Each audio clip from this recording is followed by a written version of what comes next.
السلام عليكم ورحمة الله وبركاته.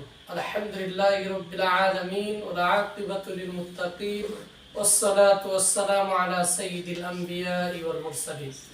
সম্মানিত দর্শক ও শ্রোতা মণ্ডলী, আমি ফজলুল হক হাতিমি জান্নাতের দিকে চ্যানেলের পক্ষ থেকে আপনাদের সকলকে জানাচ্ছি আন্তরিক অভিনন্দন ও মোবারকবাদ।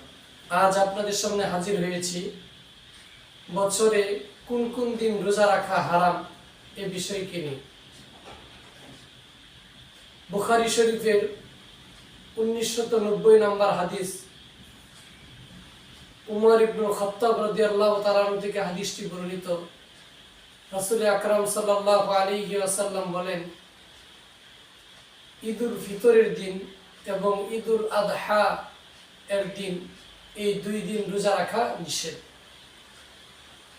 এই হাদিস থেকে আমরা দুই দিন রোজা না রাখার ব্যাপারে স্পষ্টভাবে জানতে পেরেছি।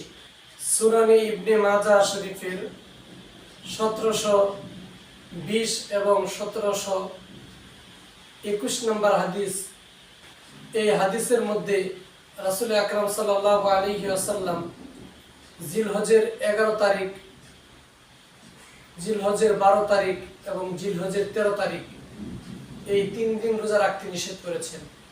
ঈদুল ফিতর একদিন, ঈদুল আযহা 2 দিন এবং কুরবানি ঈদের পর 3 দিন, এই মোট 5 দিন রোজা রাখা সম্পূর্ণ নিষেধ। সুনানে ইবনে মাজাহ শরীফের 1720 এবং 1721 নম্বর হাদিসের মধ্যে আসছে, রাসূল আকরাম সাল্লাল্লাহু আলাইহি ওয়াসাল্লাম বলেন, জিলহজ মাসের 11, 12 এবং 13 তারিখ এই 3 দিন তথা আইয়ামে তাশরিকের যে 3 দিন, এই 3 দিন এবং ঈদুল ফিতর ও ঈদুল আযহার দিন, এই মোট 5 দিন রোজা রাখা সম্পূর্ণ নিষেধ।